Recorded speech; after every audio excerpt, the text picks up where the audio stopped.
Les invito a abrir sus Biblias en la epístola de Primera de Pedro, capítulo 1. Primera de Pedro, capítulo 1. Cuando todos lo hayan encontrado, podemos decir un fuerte amén. Qué bien. Primera de Pedro, así dice la palabra del Señor. Pedro, capítulo 1, versículo 1.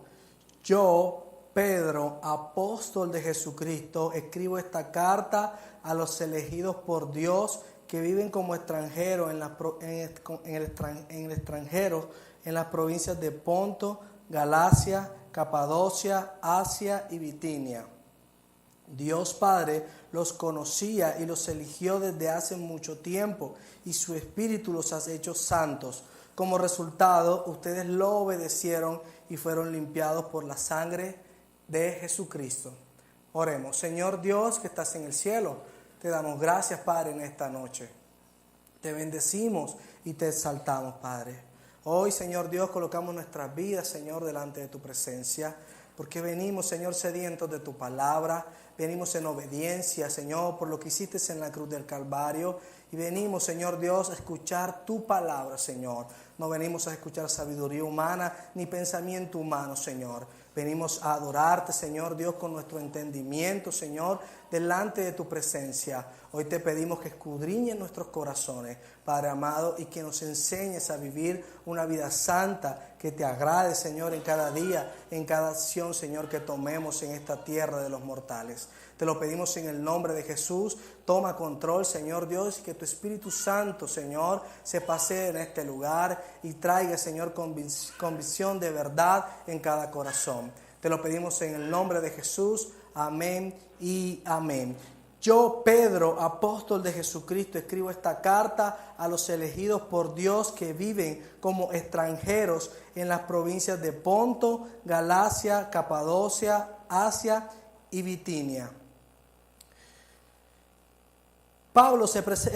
Pedro, acostumbrado a predicar de Pablo, Pedro se presenta como apóstol. En la segunda carta de Pedro, él se presenta como siervo y como apóstol. Algo que tenemos que tener en cuenta cuando Pedro está hablando que es apóstol, no se está poniendo por encima de la iglesia o de aquellos a que él está dirigiendo la carta, sino que se está presentando como aquel que fue enviado por el Señor Jesucristo a hacer una obra, a predicar la palabra de Dios y a dar testimonio de que él estuvo en la resurrección de Cristo. Eso le daba la autoridad de él para decir que él era apóstol, enviado del Señor para predicar la buena noticia o el evangelio a las personas y al mundo conocido como el Imperio Romano. Ahora bien, cuando Pedro está escribiendo, dice algo que puede sonar y podemos leer muy rápido la presentación de la carta, pero dice: les escribo a los elegidos por Dios que viven como extranjeros en las provincias de Asia. Había pasado que Roma había sido incendiado por su emperador, según los historiadores, había sido incendiada. Y la culpa se la habían echado a los cristianos y judíos que residían en Roma. Ahora bien, nosotros, los cristianos que estaban ahí, que también eran gentiles y judíos, algunos eran de nacionalidad o la mayoría eran romanos. Así que cuando el pueblo romano por Nerón manda expulsar a los cristianos, salen muchos que eran romanos de su propia nación. Salen expulsados y por eso los llama extranjeros. El original dice los expatriados, o sea que perdieron su patria por causa de ¿qué? De ser cristianos. Fueron expulsados. Pedro, cuando le dice que eran los elegidos por Dios, lo que les está diciendo es que no importaba en la situación que estaban como extranjeros, sino que tuvieran la confianza de que habían sido elegidos ¿por quién? Por el Señor. Pero eso no solamente lo estaba haciendo la referencia a lo que había pasado en Roma, sino que les estaba diciendo que espiritualmente ellos eran extranjeros, que no era nada nuevo para ellos estar en una tierra distinta a la que habían nacido, porque ellos espiritualmente ya no pertenecían a esta tierra. Ellos eran extranjeros. Nosotros, iglesia, somos extranjeros en esta tierra. Somos ciudadanos del cielo. Por eso su pensamiento no puede estar ¿en dónde? En las cosas terrenales. Pero tenemos que tener en cuenta cuando Pedro le está diciendo que son los elegidos de Dios, ¿a qué se está refiriendo? La palabra elegidos aquí lo que significa es los llamados a salir. No está hablando de una elección o de una lista oscura que tiene el Señor para decir quiénes son salvos y quiénes no son salvos. Lo que está diciendo es que han sido elegidos, llamados a salir. ¿A salir de dónde, iglesia? De este mundo. Es lo que está diciendo Pedro. Y a veces se nos olvida la doctrina y por eso el gran cantidad de que dicen llamarse ser cristianos y dicen llamarse ser seguidores del Señor, y vemos lo que ellos hacen, sus miradas están puestas en lo terrenal, en lo de este mundo, y no están leyendo las Escrituras para saber que ya nosotros no somos de esta tierra. Ese es el verdadero evangelio. Por eso Pedro empieza la carta con algo muy importante y que nosotros no podemos olvidarnos, iglesia. Porque no podemos echar al olvido que ya no somos, que ya no pertenecemos a esta tierra. Versículo 2. Dios Padre los conocía y los eligió desde hace mucho tiempo. La palabra aquí conocía, y cuando habla de Dios Padre, está hablando de la palabra original presciencia. La palabra significa destinados desde antes. No está hablando de predestinados, sino destinados desde antes. Ahora bien, la palabra no sugiere que está hablando de que el Señor estaba previendo un suceso al futuro, aunque el Señor conoce nuestro futuro. Pero la palabra ahí cuando dice conocía, está hablando de que el Señor planificó de antemano un plan de salvación. O sea que el Señor nos ha escogido, nos ha sacado del mundo para hacer ¿qué, iglesia? Salvos. Lo que el Señor está hablando aquí, lo que está hablando el Señor a través de Pedro, es que el Señor de antemano, desde antes de la fundación del mundo, diseñó un plan para nuestra salvación. Ahora bien, para ilustrarte lo que realmente significa, es como yo tengo una moto, algunos tienen vehículos, algunos también tienen moto. Yo por lo regular, eso lo sabe mi esposa, yo no salgo sin dinero en el bolsillo, yo siempre salgo mínimo con 10,000 pesos. Y no por comprar nada, sino que en cualquier momento yo me puedo despichar, me puedo quedar sin gasolina, me puedo quedar sin aceite, pero yo no salgo sin gasolina. Yo no salgo sin aceite, yo tengo eso bien cuadrado, pero puede surgir alguna eventualidad y yo debo tener algo que me ayude a salir de la situación. Pero si yo no llevo dinero, ¿qué me va a pasar, iglesia? Como me pasó una vez por 200 pesos, el Señor le tocó hacer un milagro porque me daba pena pedir 200 pesos para echar una máquina, para echarle aire.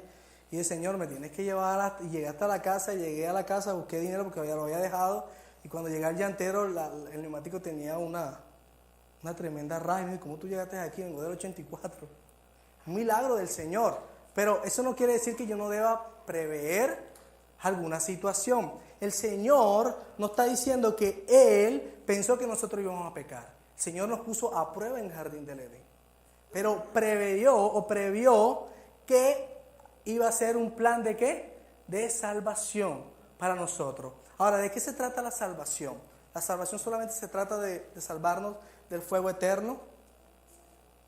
No solo se trata de salvarnos del fuego eterno, se trata de restablecer una relación con el Señor. La salvación no se trata de sacarnos de este mundo porque lo va a quemar. De hecho, lo va a quemar, eso lo sabemos. Pero lo hace, la salvación que está hablando el Señor aquí es de una relación con Él. Porque nadie va a estar en el cielo porque no quiere, sino aquellos que son elegidos por el Señor, seleccionados. Es como cuando están haciendo la selección para un equipo de fútbol y entonces la persona que está escogiendo, bueno, yo quiero este por sus capacidades, por lo que brinda, y arman una ¿qué? Una selección. Pero no está diciendo que los otros jugadores sean malos o no puedan pertenecer a la selección. Lo que está diciendo el Señor aquí es que para todos está la oportunidad de ser seleccionados. Porque Él dice que Él murió por todo el mundo. No está diciendo por algunos selectos. Pero cuando dice que son seleccionados, son aquellos que han decidido creer y recibir a Jesucristo como su Salvador, que es diferente.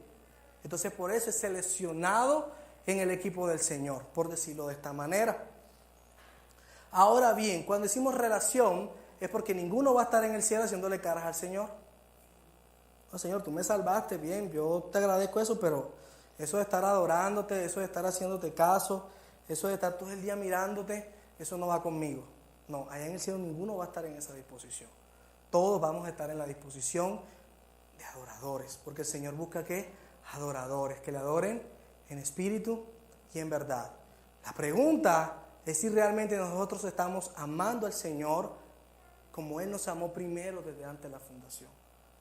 Porque a pesar de haber fallado, a pesar de haberle desobedecido, el Señor hizo un plan desde antes de la fundación del mundo para restablecer la relación con Él. Eso a mí me conmueve mi corazón, porque antes de que yo naciera, el Señor ya había programado algo para mí. Ya había algo para mi vida, para todos los que estamos aquí. Entonces, ¿por qué a veces contestamos mal cuando el Señor nos está llevando por el proceso de purificación? ¿Por qué no nos gusta que el Señor nos hable si lo que Él ha restablecido es precisamente una relación de padre e hijos? No hay otro evangelio, iglesia, no hay otra manera. El Señor lo preparó de antemano. Eso es lo que hay, por decirlo de esta manera. Eso es lo que el Señor nos está brindando hoy. Por eso este encabezamiento lo debemos entender de esa manera, porque Él está hablando a personas que vivían en el extranjero, en una tierra que no era de ellos, que vivían alquilados, muchos estaban arrimados en otras casas de cristianos. Y Pablo los alienta con estas palabras, que no importaba la situación que estaban pasando, porque ellos habían sido ¿qué? Elegidos, porque el Dios del universo había pensado en ellos, aún antes de que nacieran. Y que eso era lo que importaba. Versículo 3. Que toda la alabanza sea para Dios, el Padre de nuestro Señor Jesucristo. Es por su gran misericordia que hemos nacido de nuevo, porque Dios levantó a Jesucristo de los muertos. Ahora vivimos con gran expectación y tenemos una herencia que no tiene precio, una herencia que está reservada en el cielo para ustedes, pura y sin mancha, que no puede cambiar ni deteriorarse. Por la fe que tienen, Dios los protege con su poder hasta que reciban esta salvación. Pablo no está hablando aquí de que el Señor iba a abrir puertas para que ellos pudieran comprar terrenos o casas. Pedro, no está diciendo esto. Pedro les está recordando y les está explicando cuál debe ser nuestra expectativa. La palabra expectación está hablando de una esperanza segura, de que lo que a nosotros se nos ha sido dado es la salvación, el entrar al cielo. Eso es lo que está hablando, porque lo que está diciendo es que la herencia de nosotros está en el cielo, quiere decir que nosotros vamos a tomar la herencia en el cielo, no en esta tierra. Y por lo que hizo Cristo en la cruz del Calvario, al justificarnos, nadie nos puede condenar, nadie nos las puede quitar, nadie puede decir yo estoy descalificado. Satanás no puede decirte a ti que tú estás descalificado porque tú fuiste elegido por Dios. Es una iniciativa soberana del Señor. Eso es lo que tenemos que tener claro, iglesia, porque muchas veces nos sentamos en este lugar, muchas veces decimos el Señor nos habló, pero preguntamos si realmente has entendido la doctrina del Evangelio. ¿Realmente estás seguro con claridad de que el Evangelio está en tu corazón? ¿Estás seguro de estas cosas? ¿Las has estudiado en tu casa o no? Porque el Señor por su misericordia pone de pronto vasos imperfectos como este para explicárnoslos. Pero eso hay que buscarlo, iglesia, nosotros. En momentos de persecución, estos hombres se mantenían fuertes, no era porque tenían a Pablo al lado, no porque tenían a Pedro al lado, no porque tenían a Juan al lado, sino porque tenían que la seguridad de que lo que le habían predicado y que estaba escrito en la palabra era verdad. Eso los mantenía a ellos como firmes en medio de la prueba, firmes entendiendo que la herencia no estaba en esta tierra. Versículo 6, así que alégrense de verdad, les espera una alegría inmensa, aun cuando tengan que soportar muchas pruebas por un tiempo breve. Estas pruebas demostrarán que su fe es auténtica, está siendo probada de la misma manera que el fuego prueba y purifica el oro. Aunque la fe de ustedes es mucho más preciosa que el mismo oro, entonces su fe, al permanecer firme en tantas pruebas, les traerá mucha alabanza, gloria y honra en el día que Jesucristo sea revelado a todo el mundo. Pedro no cambia el tema. Pedro les está diciendo, sí, estamos pasando por prueba por un breve tiempo. El pueblo de Dios en ese momento estaba pasando por prueba, estaba siendo perseguido. Te voy a decir algo, la iglesia del Señor siempre va a ser perseguida. No hay respiro para la iglesia del Señor, porque estamos predicando la salvación, estamos predicando la palabra de Dios, estamos predicando la verdad de Dios. Estamos diciéndole al mundo que deje de vivir como está viviendo, que debe de cambiar lo que está haciendo para hacer las cosas del Señor. Pero estamos en prueba, iglesia. Aunque nuestra fe es mucho más valiosa que el oro, lo que está diciendo el Señor es que debemos ser probados delante de su presencia por el fuego del Espíritu Santo. Debe probarse nuestro corazón. Ahora bien, no necesariamente siempre tiene que salir un oro brillante. La prueba no quiere decir que en algún momento de dificultad yo no pueda tener en mi corazón cosas que no le agradan al Señor. La prueba es sinónimo de constancia. Lo que el Señor quiere es escudriñar y que tú te des cuenta de que la fe que dices profesar es genuina. Y la única manera que podemos saber que nuestra fe es genuina es cuando somos probados. Si no hay prueba en nosotros como cristianos, iglesia, seguramente no somos cristianos. Porque no tenemos la seguridad en nuestro corazón si realmente lo que nosotros creemos es verdad. Por eso era necesario, y quiero que entiendas esto porque el Señor se lo dijo a los discípulos. Le dijo, si a mí me persiguieron, si a mí me intentan matar, ¿qué no harán con ustedes? Pero se nos olvidan las palabras del Maestro. Sin embargo, Pedro tenía tan claro eso que aquí lo está diciendo.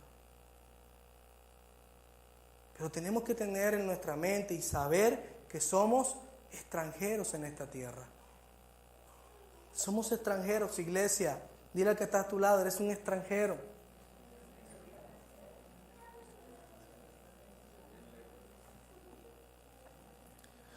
Versículo 8. Ustedes aman a Jesucristo a pesar de que nunca lo han visto, aunque ahora no lo ven. Confían en Él y se gozan con una alegría gloriosa e indescriptible. La recompensa por confiar en Él será la salvación de sus almas. Yo creo que esto no hay que explicarlo porque está claro. ¿Cuál es esa herencia? ¿Cuál es esa recompensa, iglesia? ¿La salvación de qué? De nuestras almas. Por eso nosotros no podemos andar predicando otra cosa, iglesia. No se puede andar diciendo otra cosa sino eso. La salvación de nuestras almas es la recompensa que recibimos de parte del Señor. Versículo 13. Así que piensen con claridad y ejerciten el control propio. Pongan su esperanza en la salvación inmerecida que recibirán cuando Jesucristo sea revelado al mundo. Ok, dos cosas que vamos a tener aquí en cuenta. Cuando dice que piensen con claridad, la original dice sed sobrios. Una persona sobria es que no está, por decirlo de esta manera, ebria o desequilibrada. Una persona sobria está diciendo y se asocia con palabras como dominio propio, ¿sí? Y lo que está diciendo el Pedro es que nosotros debemos tener claridad de lo que estamos pensando. Esta palabra se asocia con algo una práctica que hacía el pueblo judío, que era para cambiar de un lugar a otro, cuando fuese necesario, ellos cogían sus túnicas porque ellos usaban túnicas hasta los pies y para correr era algo dificultoso y podían caer y rasparse o hacerse daño. Ellos lo que hacían era que cogían la túnica y la levantaban un poco y corrían para cambiar de un lugar a otro. Ahora bien, ¿qué significa eso en nuestra vida de iglesia? ¿Qué es lo que está significando eso que es tan sencillo? Que cuando nosotros estamos en un lugar y necesitamos cambiar de parecer acorde a la palabra, tenemos que correr con toda la rapidez que podamos y debemos levantar aquello que nos está impidiendo cambiar de lugar. Debemos atar bien los cabos, iglesia, rechazando los argumentos del mundo. Porque muchos cristianos caen, iglesia, porque no atan, no hay claridad en su mente. Si un barco no tiene las cuerdas bien amarradas, ¿qué le va a pasar, iglesia? Llega la brisa fuerte y se va a llevar la vela. Por eso los cabos deben ser atados fuertemente. Por eso la escuela naval enseña a hacer un poco de nudos. Mi tío, que es suboficial de la Armada, tiene cuadros con todas las clases de nudos que le enseñan a ellos a hacer, porque para cada cosa hay un nudo especial. ¿Qué es lo que está diciendo el Señor? Que cuando vengan los argumentos del mundo, yo debo de rechazarlos, pero no sin argumentos, sino que yo debo tener claridad en mi mente. Cada concepto, cada doctrina bíblica yo la debo tener como clara, fuertemente atada, para que cuando vengan los embates del viento, cuando vengan los vientos de doctrina, pueda permanecer como firme. Por eso nos llama a ser sobrios, calcular. Los cristianos tienen sus prioridades en orden. Los cristianos no andan en desorden. Los cristianos tienen sus prioridades en orden. Y ven las cosas del mundo como distracciones. Pero ¿cuántos seguimos haciendo las cosas del mundo y nos seguimos distrayendo de leer la palabra de Dios? Entonces, cuando nos preguntan o cuando el diablo viene con sus artimañas, con demonios de confusión, de rebeldía, engaño, caemos como redonditos, porque no tenemos la facultad de levantar ese argumento que me ata a mí para salir corriendo a buscar la verdad del Señor. Yo debo cambiar de lugar. Hay muchas veces que podemos caminar e ir tranquilos de parte del Señor. Pero cuando toca correr, nos toca ¿qué? Levantar la túnica. Ese es un ejercicio que debemos de hacer. Leer las Escrituras. Porque más adelante dice que nosotros debemos ser santos. ¿Pero santos a qué?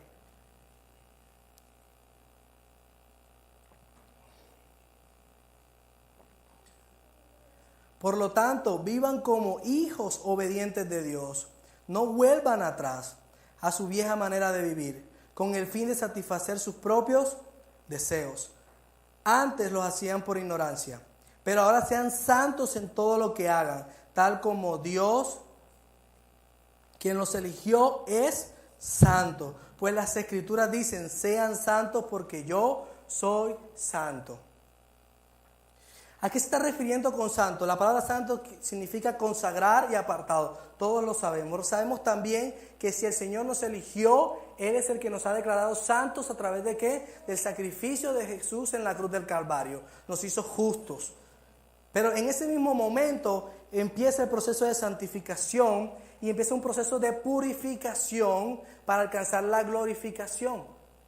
Ahora tú dirás, bueno, ¿y eso qué es? ¿Con qué se come? La promesa que nosotros tenemos de vida eterna es que el Señor va a transformar nuestros cuerpos en cuerpos gloriosos, en cuerpos celestiales, porque ni carne ni sangre heredarán el reino de los cielos. Tú no puedes entrar en tu condición humana. Por eso es importante entender, iglesia, de que el Señor de antemano planeó nuestra salvación y todo lo puso donde lo tenía que poner. El problema es si nosotros nos estamos poniendo donde nos tenemos que poner. Nosotros no podemos decir que somos hijos de Dios y seguimos haciendo lo que hacíamos antes. No podemos decir que somos hijos de Dios y seguir molestándonos cuando el Señor nos exhorta en nuestro corazón. Porque Cuando el Señor está permitiendo algo en tu vida, cuando el Señor te está confrontando, es porque te ha elegido para salvación. Porque hay un proceso en el momento que te justificó. Y que lo que Él quiere es glorificarte. Y cuando habla de glorificarte, no es de exaltarte por encima de Él. Porque nadie se puede jactar por la salvación, porque es un acto de soberanía de nuestro Dios. Es un regalo, es un don, algo que a Él le plació en la eternidad pasada. No por iniciativa humana, un acto de misericordia lo acabamos de leer, de compasión por nuestras vidas. Por eso lo menos que podemos hacer es ser semejantes a Él.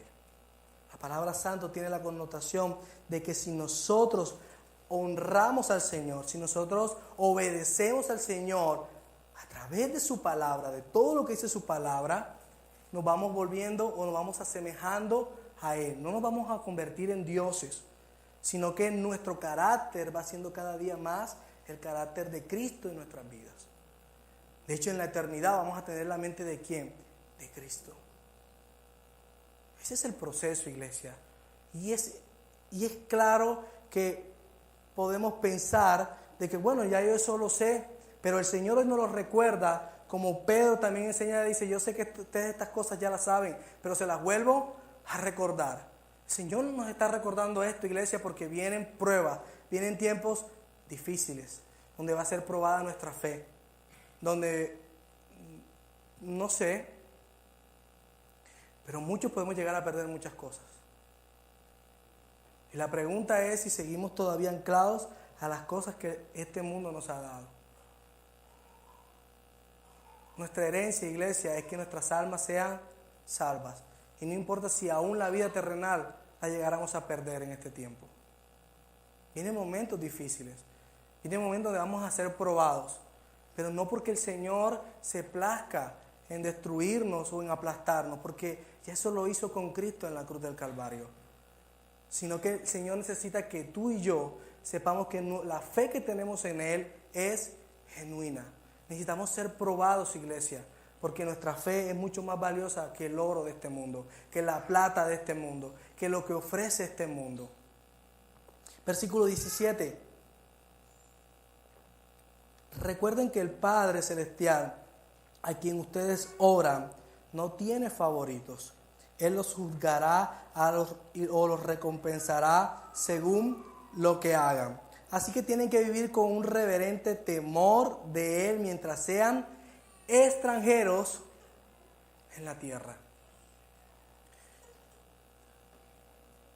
¿Cuál es tu condición y cuál es tu nacionalidad? Te dice el Señor. Hay una condición para recibir la recompensa. Hay una condición, iglesia. Debemos ser extranjeros en esta tierra. Vivir con un temor del Señor, reverente delante de su presencia. No podemos seguir viviendo de la manera como vivimos. Debemos cada día examinarnos. Pero va a venir la prueba, iglesia. ¿Y qué vas a hacer? ¿Qué va a pasar con tu corazón si todavía no has entendido las cosas básicas del Evangelio? Todavía tu esperanza no es segura de salvación. Si todavía no has rendido tu vida, si vienes por primera vez a este lugar, a los pies del Señor. Porque hay algo seguro, que toda rodilla se doblará y toda lengua confesará que Jesús es el Señor. Él es el único que tiene el poder de juzgarnos. Por eso lo dice, a algunos los juzgará y a otros los recompensará. ¿En cuál de los dos lados vas a estar? Le está hablando a la iglesia. Porque el Señor es el juez justo. Y Él a todos nos va a juzgar. Pero los que estemos en Cristo, iglesia, vamos a ser recompensados, vamos a ser galardonados. Porque Él lo decidió de antemano. Porque Él le plació hacerlo de esa manera. No te estoy inventando nada. No tengo manera de decirte algo mejor. Porque lo mejor que te puedo decir hoy es que el Señor planificó la salvación y te ha prometido a ti salvación de tu alma. Eso es lo que tiene que estar en nuestros corazones en la noche de hoy. Este mensaje no se te puede olvidar, porque van a venir momentos difíciles donde nos van a decir, mejor quédense callados. ¿Cómo podemos callar? ¿Cómo podemos guardar silencio si el Señor a nosotros nos ha dado una salvación? y que nos ha llamado a proclamarle a las naciones, que nos ha llamado a decirle al mundo que Él planeó ese plan para todos ellos. ¿Cómo podemos quedarnos callados? Pero en ese ejercicio van a venir pruebas, van a venir persecuciones, van a venir dificultades. Pero estemos seguros de que aunque la vida en esta tierra la perdamos, nuestra ciudadanía, nuestra nacionalidad no es de este mundo. Nos ha sido dada una cédula celestial. Yo siendo colombiano, y si viajara a otra nación y me encontrara o me tocara devolverme o me quedara ¿a dónde me mandarían, iglesia?